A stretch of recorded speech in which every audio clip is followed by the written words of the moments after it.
Donald Trump and Hillary Clinton made their final appeals to the working class and the middle class voter last night. Joining me right now is the president of the American Federation of Labor and Congress of Industrial Organizations, Richard Trumpka. Richard, good to see you again. Thanks so much for joining us.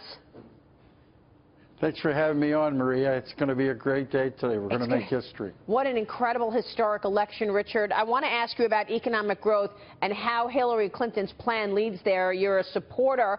How do you think jobs are going to react when they, how do you think companies are going to react when they are watching higher taxes, higher wages, and more regulation when it comes to Obamacare? You think they're going to create jobs in that environment? That is Hillary Clinton's plan, after all.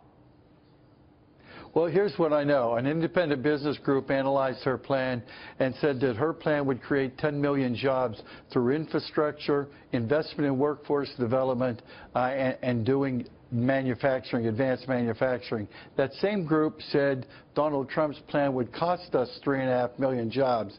We're going to rewrite the rules of the economy so that the people in Ohio and Pennsylvania and everywhere across the country get a fair chance.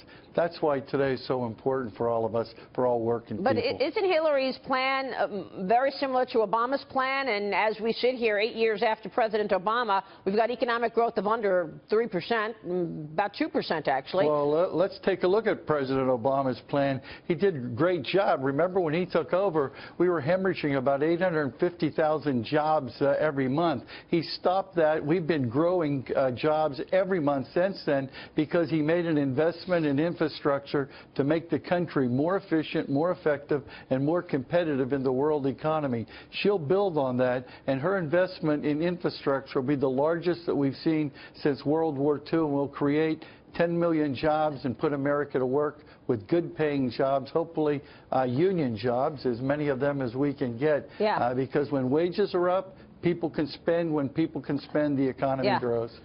Richard, let me ask you this. I know Hillary Clinton wants to keep NAFTA alive. Has NAFTA been good for you?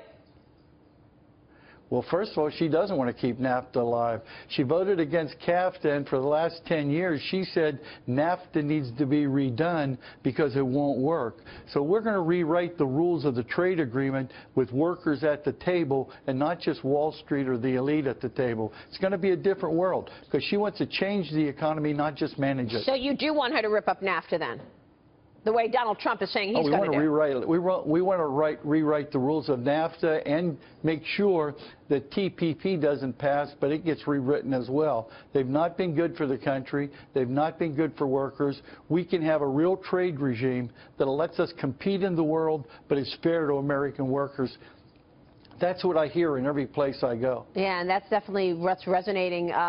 People look at jobs and they're trying to figure out when their next opportunity is going to come. That's how they're voting. Richard, I wish we had more time. Really good to see you, sir. Thank you so much. It's an exciting day.